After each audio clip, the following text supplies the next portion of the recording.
UP में hockey के राष्ट्रीय खिलाड़ी लगा रहे पान, बेच रहे हैं चाट। जी हां, मोदी सरकार नारा तो दे रही है कि खेलेगा इंडिया तो जीतेगा इंडिया, मगर असल सवाल यह है कि इन हालातों में इंडिया खेलेगा कैसे? क्योंकि जब देश के सबसे बड़े राज्य उत्तर प्रदेश में हॉकी के राष्ट्रीय खिलाड़ी पान लगा रहे हैं और चाट बेच रहे हैं, यही नहीं, इन खिलाड़ियों ने यूपी की तरफ से चैंपियनशिप जीती। भारत के राष्ट्रीय खेल हॉकी के खिलाड़ियों की यह तस्वीर सामने आई है उत्तर प्रदेश के जनपद सोनभद्र के चुर्क से। लेकिन इन खिलाड़ियों का जज्बा तो देखिए, विषम परिस्थितियों के बावजूद हॉकी के लिए बहुत कुछ करने का इन्होंने हौसला संजो रखा है। फिर भी इन खिलाड़ियों को एक आदत खेल का मैदान भी अभी तक स्थायी रूप से मुहैया नहीं हो पाया।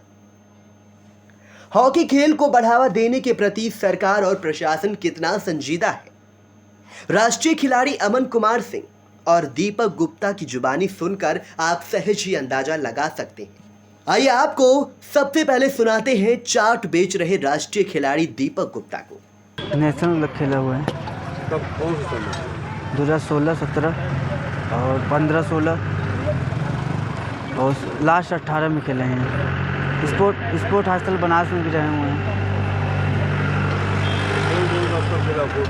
अंडर 14, अंडर 17, अंडर 19 तीन है इसमें। तो नेशनल खेलने के बाद आप उनकी चाट की दुकान लगाए? जी, तो कुछ व्यवस्था नहीं समझ में आया तो आगे खेल नहीं पाए, तो इसलिए अपना रोज़गार। तो सरकार ने आपको कोई सुविधा नहीं दी? कोई सुविधा नहीं दी है। अभी भी आप खेलते हैं? अभी भी खेलते हैं। ये पुलिस लाइन के बगल में जो पहाड़ है, पहाड़ पे। यहाँ के अधिकारियों से आपने बात आप लोगों ने रखी? बहुत बार अधिकारियों से बात हम लोग रखी, फील्ड भी हम लोग को दिया गया, फिर छीना गया। ये जेपी है बगल में, ग्राउंड दिया था वो भी छीन लिया हम लोग से। क्या लगता है कि आप प्लेयर हैं, खिलाड़ी हैं जी, कितना भविष्य आपका हाथों में सुरक्षित है? जी, कितना सुरक्षित है? बहुत सुरक्षित। हम लोग नशे से बचे, हर चीज़ से बचे, खिलाड़ी हैं, हॉकी खिलाड़ी हैं। उसमें भविष्य आपका सुधर सकता है? भविष्य सुधर सकता है। तो सुविधा नहीं है तो कैसे सुधरेगा? सुविधा नहीं है तो नहीं सुधर सकता, सुविधा मिलेगा तो हम लोग सुधर सकते हैं, हम लोग आगे कुछ कर सकते हैं, सुविधा मिलेगा तो। सरकार से कुछ खास बात जो आप कहना चाहते हैं? सरकार से ही बात करना चाहते हैं कि ग्राउंड दे दे हम लोग को, और बस ग्राउंड मिल जाए चुर्क में, क्योंकि चुर्क में बहुत खिलाड़ी हमारे सीनियर भाई साहब लोग, लक्की भी हैं, जैकी भी हैं, लोग नेशनल खिलाड़ी इंडिया कैंप भी किए हैं। ये लोग हम लोग के लिए ये लोग करते हैं, और कोई यहाँ करने वाला नहीं है। तो आपके चुर्क में कितने खिलाड़ी हैं जो नेशनल खेल? समथिंग 60-70 लोग हैं। 70 लोग हैं जी। तो सब लोग ऐसे ही घूम रहे हैं? मतलब हाँ, ऐसे ही कुछ लोग हॉस्टल में हमारे साथ 5 लोग रहे। सब लोग निकलने के बाद यही कुछ कोई सब अपना ही बिजनेस कर रहा है। तो अभी सरकार ने आपको कुछ नहीं दिया? कुछ नहीं दिया। तो भी आप लोग का जज्बा बरकरार है? जी, ये जज्बा बरकरार रहेगा? जी बरकरार। हम लोग को सीनियर लोग हैं हम लोग के, वो सपोर्ट करते हैं तो हम लोग खेलते हैं। घर वालों का कितना सपोर्ट मिल पाता है? जैसे देखिए उम्र भी हो रही है जी, कुछ मतलब अभी तक कुछ कर नहीं पाए, जी। तो घर वाले क्या बोलते हैं? घर वाले यही बोलते हैं कि कब तक खेलोगे, कब तक, यही सब बोलते हैं। हम लोग बस खेल रहे हैं, भैया लोग का सपोर्ट है। तो घर वालों को की परेशानी देख के मतलब लगता है कि नहीं कुछ करना चाहिए? हाँ, करना चाहिए। तो खेल से तो नहीं हो पा रहा, तो अपना धंधा कर रहे हैं, और फिर बाकी आगे तो खेल ही रहे हैं। सरकार से मांग हम लोग कर रहे हैं, ग्राउंड मिल जाए तो हम लोग और बेहतर होंगे। अब आपको ले चलते हैं पान की दुकान चला रहे राष्ट्रीय खिलाड़ी अमन कुमार सिंह के पास। उनका क्या कहना है, आप भी सुने। क्या नाम है आपका? सर, मेरा नाम अमन कुमार सिंह और मैं राष्ट्रीय खिलाड़ी हूँ। अमन जी, कितने दिन से आप खेल रहे हैं? सर, हम करीब 8 साल से सर हॉकी खेल रहे हैं। तो कहाँ तक, मतलब किस स्तर तक खेल चुके हैं? सर, हम राष्ट्रीय नेशनल लेवल तक, उत्तर प्रदेश नेशनल लेवल तक उत्तर प्रदेश टीम से नेशनल खेल चुके हैं सर। कितनी बार खेले हैं? सर, एक बार अंडर 14 खेले थे। उसके बाद? सर, उसके बाद सर प्रैक्टिस जारी है आप पान की दुकान आपने लगाई है जी ना? जी तो क्या जो कि राष्ट्रीय हॉकी खिलाड़ी पान भंडार करके, जी। तो क्या इसका क्या मतलब खेलने के बाद फिर आपको कोई सरकार ने कोई सुविधा नहीं दी, आपको एक्सपोजर नहीं मिला, क्या दिक्कत क्या आ रही? सर हमारे साथ एक तो सुविधाएं नहीं मिली, और एक तो सर हमारी उम्र जिस बढ़ रही हैं और घर की रिस्पॉन्सिबिलिटी भी हमारे ऊपर है, और मुझे अपना भी खेलने के लिए, आर्थिक मदद करने के लिए, आर्थिक स्थिति सुधारने के लिए दुकान बैठना पड़ता है और दुकान चलानी पड़ती है। घर में और कौन कौन है? सर घर में मम्मी है, पापा हैं और एक छोटा भाई है और एक बहन है। घर का खर्चा कैसे चलता है, क्या करते हैं? सर घर का खर्चा, सर पापा एक प्राइवेट जॉब कर लेते हैं और मैं दुकान पे बैठता हूँ, यही है सर। सर दुकान पर दिन भर बैठे रहते हो तो फिर प्रैक्टिस कब करते हैं प्रैक्टिस? सर हम लोग सुबह सर 4-5 बजे सर उठ जाते हैं, फिर सुबह जाना अपना ग्राउंड में खेलना, फिर 8 बजे 7-8 बजे आके अपना दुकान खोल लेते हैं, फिर दिन भर दुकान पर रहने के बाद 4 बजे अपना ग्राउंड सर प्रैक्टिस के लिए चले जाते हैं। रेगुलर यही रूटीन है सर। अच्छा बताइए, आपको क्या लगता है कि आप नेशनल लेवल के खिलाड़ी हैं, जी भविष्य आपका कितना सुरक्षित है? माँ बाप आपने आपको पढ़ाया, जी फिर एक सपना भी देखा होगा कि तुम बड़े हो जाओगे तो फिर कुछ अच्छी चीज़ें करोगे, जी। जिससे उनके बुढ़ापे का सहारा। क्या लगता है इस पूरे खेल में भविष्य कहाँ है आपका? सर भविष्य क्या सर, मेहनत, हम भविष्य सर यही है कि हम अपना मेहनत करते रहेंगे, और सर आगे की जो भी हो अगर हम अपने मेहनत से ही पा सकते हैं। देखिए अब तक तो जो आप मेहनत किया उसका प्रतिफल तो यही मिला कि आपको ग्राउंड तक नहीं मिला। सर जी सर, क्या गारंटी है? सर ये ग्राउंड सर हम जिस तरह बताएं सर, हम 8 साल से हॉकी खेल रहे हैं और 8 साल से हमें सर एक प्रॉपर ग्राउंड अभी तक नहीं मिला है।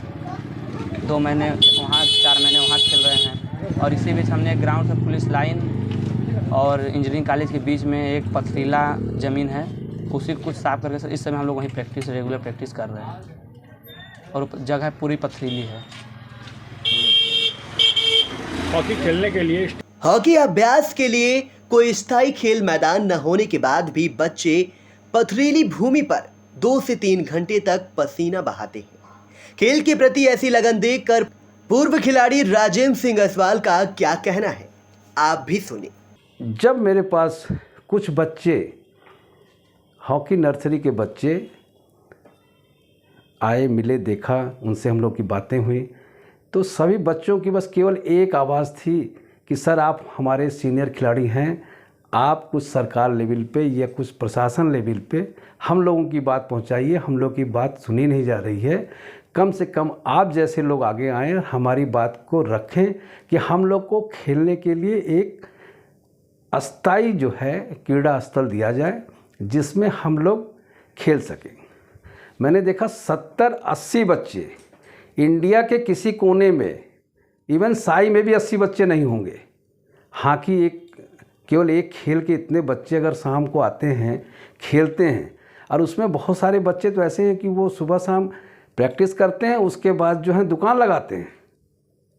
किसी ने बताया कि जो है कोई फुल्की की दुकान लगा रहा है, कोई सब्जी की दुकान लगा रहा है।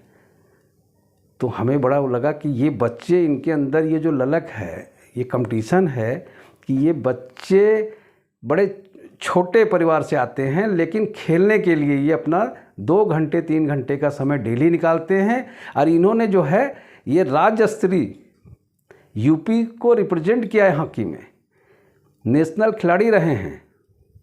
साई में 2 दर्जन तो मेरे को पता चला कि जो है स्टेट यूपी स्टेट को रिप्रेजेंट किया है। स्टेट को इन्होंने, स्टेट की तरफ से, यूपी की तरफ से जो है ये चैम्पियनशिप इन्होंने जीती है। और ये बच्चे आज इनको खेलने के लिए कोई अस्थायी जगह नहीं है। जब तक सीमेंट निगम के पास ये चुर्क का क्रीड़ा स्थल था तब तक तो बहुत अच्छी वो थी। उस समय जो नर्सरी निकली, उस जो फसल तैयार हुई, उसमें तो कुछ बच्चों को बहुत अच्छा प्लेटफॉर्म मिला और सर्विस भी मिली। लेकिन इन बच्चों को जो कि इतनी मेहनत कर रहे हैं, इनको अपना आगे जो भविष्य दिख रहा है ये बहुत ही अंधकार में दिख रहा है। लेकिन बड़ा सवाल ये है कि हॉकी खेल के माध्यम से कक्षा 8 की छात्रा खुशी का सपना सेना में जाने का है।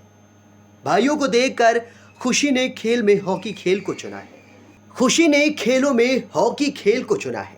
खुशी ने बताया, भैया हमें किसी बताया नहीं, सब जाते थे तो हम देखे थे तो अच्छा लगता था देखने में, इसलिए खेले थे। तो क्या लगता है तुम्हें आगे चल के हॉकी में तुम करियर बनाना चाहोगी? यस भैया, पूरा कोशिश करेंगे। कोशिश करेंगे? यस भैया।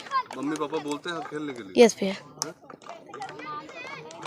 तो बड़ी होके आर्मी में जाना चाहोगी, हॉकी भी खेलना चाहोगी? यस भैया। तो यहाँ कितने बच्चे तुम्हारे साथ खेलते हैं? यहाँ बहुत बच्चे खेलते हैं, 30-40 तक, 50 तक आते रहते हैं। खुशी ये बताओ कि जैसे यहाँ पर हॉकी के इतने बच्चे हैं, सब बड़ा हॉकी का शौक रखते हैं, यहाँ पर सुविधाएं नहीं है, सुविधाएं हैं कि नहीं है? नहीं भैया। नहीं है। तो सुविधाएं जब नहीं है तो फिर तुम कैसे आगे हॉकी खेल पाओगे? लकी भैया से चाहूँगी कि पूरा सुविधा पूरा किया जाए। लकी भैया सुविधा देंगे तुम्हें? हाँ भैया। जनपद सोनभद्र का चुर्क वो स्थान है जहां से हॉकी खेल ने कई खिलाड़ियों को आर्मी और रेलवे में पहचान दिलाई है। राष्ट्रीय खिलाड़ी व कोच स्वदीप श्रीवास्तव का क्या कहना है, आप भी सुने। इस वक्त में हमारे यहाँ 60 बच्चे 70 बच्चों की स्ट्रेंथ है और उसमें करीब 20 से 22 बच्चियाँ हैं, लड़कियाँ हैं। तो 60-70 बच्चे यहाँ पे पर डे आते हैं। नहीं, ये हम लोग की ज़मीन नहीं है और अभी हम लोग इस बात को जानते भी नहीं कि ये ज़मीन किसकी। बस ये है कि पिछले 1.5-2 साल से हम लोग इस ज़मीन को, यहाँ बड़े बड़े पत्थर बोल्डर हुआ करते थे, तो धीरे धीरे बच्चों की सहायता से ठीक करके अभी इसमें खेल रहे हैं और ये ज़मीन हम लोगों की नहीं है। बिल्कुल ऐसा होता है। फिर उनके गार्जियंस को जो है मोटिवेट करना पड़ता है जाके घर पे, क्योंकि यहाँ का रिज़ल्ट दूसरे रूप में भी बहुत अच्छा रहा है। क्योंकि यहीं के बच्चे 4 जो हमारे सीनियर्स रहे वो आज रेलवेज़ में हैं और बहुत से लोग आर्मी में हैं हमारे साथ के और हमसे जूनियर भी हैं। तो यहाँ का रिज़ल्ट कहीं ना कहीं बहुत अच्छा भी रहा है। तो उन चीज़ों को दिखाते हुए, दर्शाते हुए फिर इन बच्चों के गार्जियंस को मैनेज करना पड़ता है और उनका भी सपोर्ट है। लेकिन सबसे बड़ी चीज़ ये हो जाती है कि यहाँ पे जो मूल सुविधाएं हैं वही हम लोगों के पास नहीं है। हम लोग पिछले 10-12 साल से इसके लिए जो है संघर्ष कर रहे हैं और अभी इससे पूर्व में श्री राजलिंगम सर जो यहाँ सोनभद्र के डीएम रहे, सर ने CSR फंड से 6.5 करोड़ रुपए चुर्क में इंटरनेशनल हॉकी ग्राउंड के लिए, स्टो टर्फ के लिए दिया था और उसकी पूरी जो है न्यूज़ चली थी और उसके बाद वो क्यों ठंडे बस्ते में चला गया ये हम लोग आज तक नहीं समझ पाए। बता दें कि सोनभद्र के चुर्क में करीब 1 सैकड़ा बच्चों की नर्सरी चल रही है। इस नर्सरी में छोटे से बड़े बच्चे शामिल हैं। नर्सरी से निकलकर तकरीबन 3 दर्जन खिलाड़ियों ने राष्ट्रीय स्तर पर खेल कर जनपद का नाम रोशन किया है। फिर भी शासन की तरफ से कोई ध्यान नहीं दिया जा रहा। आई इंडिया के लिए अविनाश चंद्र मिश्रा की रिपोर्ट। दर्शकों के प्यार से बनी बात, मिला 80,000 सब्सक्राइबर्स का साथ। कम समय में 1.5 करोड़ से भी अधिक दर्शकों ने देखा आई इंडिया।